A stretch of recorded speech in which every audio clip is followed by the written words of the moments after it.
to give audience an idea about what kind of work you do. Right.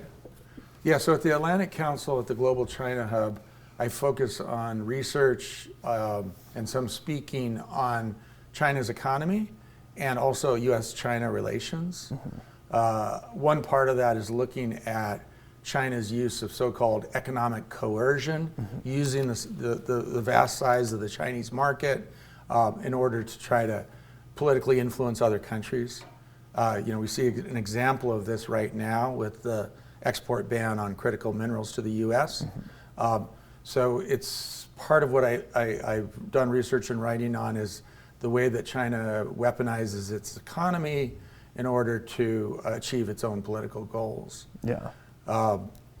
As I said earlier, I also founded and publish a weekly newsletter called Trade War, which is on Chinese business and economics, going strong right now, particularly as it appears like another trade war is looming between the U.S. and China. And that's got about 5,000 subscribers now. And that's government, business, finance, and academics that subscribe to that. Yeah. And then, as I said earlier, I also am teaching modern Chinese politics at the University of Montana. Well, and you touched on the main talking point that we're going over today, which is that embargo. I mean, can you speak to that embargo on critical minerals? Tell us about that. Yeah, well, China very recently announced that they were putting an export ban on the sales of, in particular, gallium, germanium, and antimony to the United States. They also tightened restrictions on graphite. And all of these are designated by the U.S. Geological Survey as one of 50 critical minerals, and that is because of their critical importance to the U.S. national economy and also U.S. national security.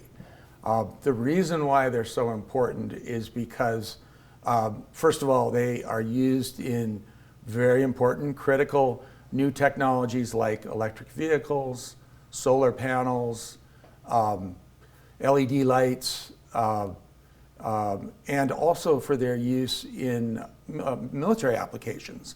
So all of them are used as well for semiconductor chips, advanced semiconductor chips, and they are used in weapons systems. So both radar, 5G technology, also anti-missile technology, all of these rely to a degree on the use of these critical minerals. Well, and you just touched on the military part of this, but I mean, what does these minerals having a large part to play in military production mean to you? Well, I mean, a lot of it comes down to the fact that they're used in advanced semiconductor chips. For example, there's a gallium chip that's being developed. China's working a lot on it, which would be another alternative to a silicon-based chip that allows, it's basically a high-performance semiconductor chip, can operate under high temperatures, it's very fast, tremendous amount of data in a very small space, and these have proven to be very important again for military applications. So again, as I said earlier, radar, anti-missile systems, also in aerospace. Yep. So these are sort of the critical components, if you will, that go into these advanced weapons systems. China actually, in announcing its ban, cited this. They correctly identified all of these critical minerals, gallium, germanium, and antimony, as what they call dual use. So they're used both for civilian use, and the important civilian uses, as I said earlier, EVs, solar panels, et cetera. But they're also used for the military. So China actually said, we're going to ban the export of these to the U.S. because it's a national security risk for us, the Chinese, to allow the U.S., which is clearly a rival of ours, to have these in their hands. Now this is, extremely important because China over the last couple decades has become, without rival, the most important producer and processor of critical minerals and rare earths in the world. So the U.S. is very, like many other countries, is right now very reliant on China for things like gallium, things like germanium, antimony as well. Up to half to 80% of U.S. Use of these different rare minerals or critical minerals or rare earths is often coming from China, actually. And I mean, you're touching on something that I'm curious about, and apologies if this is sort of getting into an area you're not as like well versed in, but are we seeing a growth in China investing in other countries, including investing in like their foreign mines? And if so, is that playing a part in controlling the market as well as the supply? Yeah. Part of it absolutely is China going overseas. For example, in the West African country of Guinea, which has significant reserves of critical minerals, China is a major investor.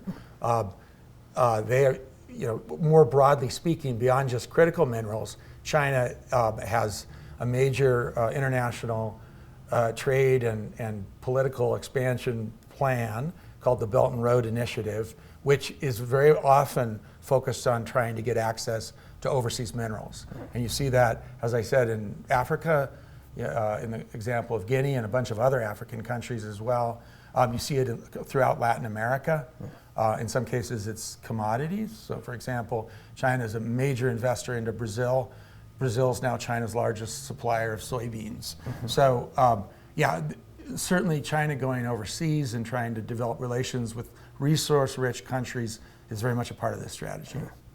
And what other examples of bans like this can you think of as an example? I mean, have we seen sort of embargoes like this in recent history? Well, in terms of critical minerals, China started this a while ago. So they put limits on other critical minerals like tungsten.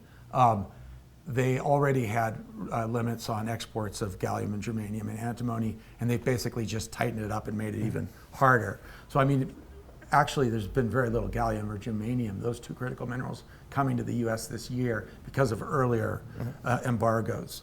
So that's like in the critical mineral sphere. But China, as I mentioned earlier, does use what is often called economic coercion, or both the resources it has, but also access to its market as a way to exert leverage over other countries. And they do this with things that are not minerals.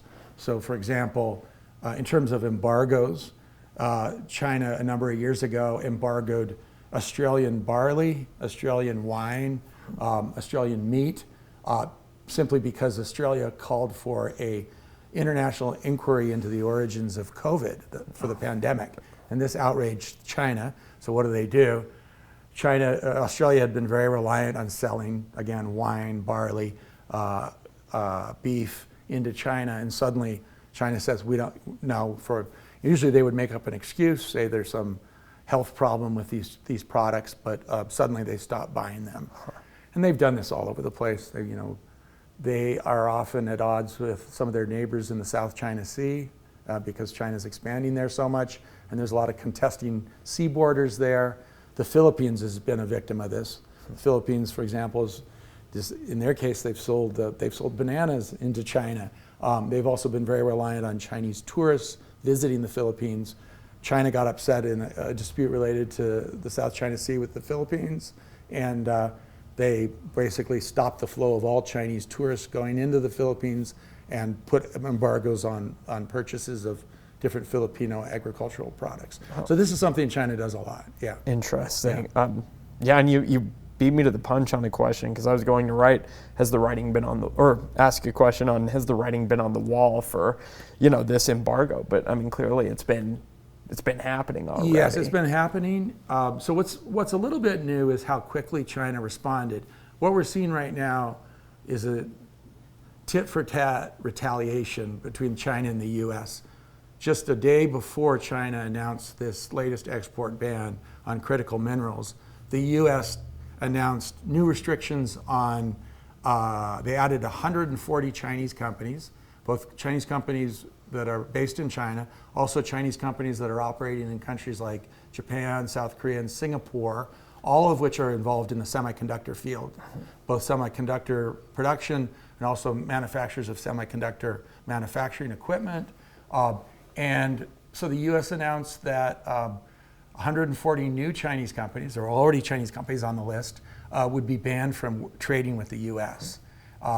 In particular, the U.S. goal here, and this was announced by the administration in Washington, was to try to limit China's ability to semiconductor technology, which would allow them to make advances in AI or artificial intelligence. So the U.S. announced that. It's part of, as I mentioned earlier, about a 2-year-long effort by the U.S. to limit China's progress in advanced semiconductors, often carried out by the National Security Council, by the National Security Advisor. Jake Sullivan is very involved in this. So it's the latest effort to try to limit China's access to semiconductors. And what's a little bit different this time is China immediately retaliated. And so China won't say it's retaliation against these latest limits on China's access to U.S. Semiconductor technology, which China would like to buy from the U.S., but that's what it is. Yeah. And so China is very aware that the U.S. is very reliant on Chinese critical minerals, and this would be a good way to hit back against the U.S. Yeah. You know, you've reported across China, Cambodia, and as remote as North Korea. Can you speak on the impacts of mining in more remote areas of China and surrounding areas? Well, you mentioned North Korea, which I had a chance to visit. Actually, a lot of the trading a lot of what China's interested in North Korea is actually minerals. And as it turns out, a lot of North Korea's mineral resources are in this mountainous area along the Chinese border. So both reporting in North Korea and also reporting on the Chinese side of the border, I talked to a lot of Chinese companies that at that point they were dealing with an embargo where they were actually following U.S.-led efforts to try to stop trading with North Korea, but they were sitting there waiting for the opportunity again to buy various minerals, including things not critical minerals necessarily, but things like gold and copper from North Korea. So in the case of North Korea, you have big Chinese-run mines within North Korea. I mentioned, so there's quite a bit of involvement. One of China's big pushes overseas is to fund infrastructure, and that could be logistics infrastructure like big ports, like right now they're putting $1.3 billion into a massive port in Peru called the Chanque port, which will radically shorten the time between South America and Shanghai, which is great because, as I said earlier, they're buying huge amounts of soybeans, other kinds of minerals, other commodities, other minerals from South America. But again, you'll look in terms of China's expansion and its attempts to try to get access to minerals overseas. Part of it is actually mine development and Chinese companies investing into the mines. Part of it is building the logistics, so building the ports, building the railways, which China is very much very much focused on in places like Africa and Latin America. Yeah. And then how does China's economic policy differ from the U.S. when it comes to these types of minerals? I mean, is there much of a difference, or? Well, China, I would say the cost of development, including in countries and places like Africa for China, is lower because typically the environmental standards they follow are not as high. I mean, one of the main reason why China now dominates critical minerals is because of offshoring of mining and processing from places like the United States because of environmental regulations. So one of the differences I would say is China can often do it in a more cost-effective way. If you ignore the very ugly externalities of the environmental damage that might happen. Labor costs, although they've gone up a lot in China, have also been much, much lower, which has meant that they can again they can more efficiently, or they can at a better return to their companies, they're able to actually mine and develop these things. Yeah. Again, don't ignore the fact that comes at a cost of low wages for workers and environmental problems often. You mentioned something that I didn't realize, but has labor sort of increased for Chinese workers recently in this area? You mentioned, or maybe I misunderstood. Well, as to like specifically related to mineral development, I'm not so sure. But typically when China does massive overseas infrastructure projects, they import their own workers. They like to bring in massive Chinese work teams. This has actually, by the way, been a source of friction with a lot of countries, where so China will come into, say, just Tanzania or something to build a massive railway. Tanzania might hope that that would lead to lots of locally generated jobs, but it doesn't always do that because China likes to rely on its own workers. They have major labor dispatch companies that will send Chinese workers to places like Africa to work. Okay, I think. And then, do you foresee an export ban like this expanding by goods ban and length of time? I think China's made it very clear that they now see critical minerals as a key weapon in the technology trade war that's going on with the U.S. So I would very much expect it to be extended in length and also expanded. As things like tungsten, there are already restrictions out of China on that. They probably will tighten those going forward. China has a long track record of using its economy, its markets, its resources as a way to exert political leverage. So as long as there's political problems in the U.S.-China relationship, China will try to find a way to use its economy and use its resources to punish the U.S. and try to extract concessions out of the U.S. Yeah. Tiff, I think these were the major points that I wanted to hit on, but is there anything that maybe I forgot to ask? Anything you might want to add? Well, as far as the U.S. response, I mean, one thing is to try to, redevelop critical mineral mines and processing in the U.S. There's huge environmental costs for that. It's not always clear that that's going to actually be ultimately commercially effective, given the externalities, environmental damage, and how that might hurt other industries like tourism. But there's other things the U.S. can do that it needs to do, and one would be build up strategic reserves in these minerals. And there already are some strategic reserves. The U.S. government holds a certain amount, stockpiles, things like gallium, but they need to have larger stockpiles, clearly. Yeah. China's now put the U.S. and the world on record that they will use their critical minerals to punish other countries. By the way, they did it earlier with Japan as well. So it's not the first time they've done this. The other thing the U.S. has done, and it is, I think, very promising, is make sure I get this name right. There's it's called I'm going to get the name wrong right now. I have to check again. Like the Mineral Strategic Initiative, something like that. And it is a grouping of the U.S., about 15 other countries, plus EU countries like Canada, Australia, the UK, Japan, and I have the name wrong. But anyway, it's an effort to try to create safe and secure supply chains for critical minerals. And there's lots of countries that are allies with the U.S. or have closer. There are countries like Australia, like Canada, that also have critical minerals that have much stronger, better political relationships with the U.S. So the idea is here, you develop those relationships, and it makes, of course, you less reliant on countries like China, where there may be there may be real tensions in the bilateral relationship. Yeah. Parker, is there anything you'd like to add? This is bigger picture, I guess, and maybe a stretch. We obviously love China, but does it feel like you read a newsletter called Trade War? Do you think that'll ever turn into Cold War? So I'm worried. I'm worried where the relationship could go, and I would say, the real flashpoint is Taiwan. And by the way, Taiwan is one of the foremost producers of advanced semiconductors in the world. So it's tied into this latest export restrictions on critical minerals as well.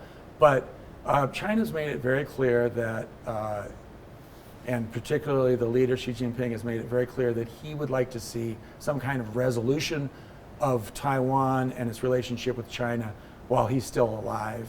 And he has precedent. So, for example, an earlier famous Chinese leader, Deng Xiaoping, presided over the return of Hong Kong after it being a British colony to China, the return to China. And so I think Xi Jinping would like to see some resolution of Taiwan. Over the last couple of days, there's been some of the largest naval exercises in decades held by China around Taiwan. They're constantly trying to intimidate them militarily. And I think, you mentioned Cold War. I mean, I think Cold War, some people say, a hot war is possible. The Taiwan Strait is a place where there could actually be, direct military hostility, direct military confrontation between the U.S. and China. And I certainly hope it doesn't happen, but I'm worried about it. Yeah, That seems. with military minerals being banned, that could be in their heads. Yeah, this is the sort of, we're getting to the nitty gritty of global industries and defense industries and aerospace and so on when we start talking about critical minerals. And China had not done much to retaliate against the U.S. related to this, and there was this big debate of whether they would pull the trigger and eventually put a real export ban on. And now they've done it, which is alarming. So. Yeah, it seems like a very somber place to leave off, but no, that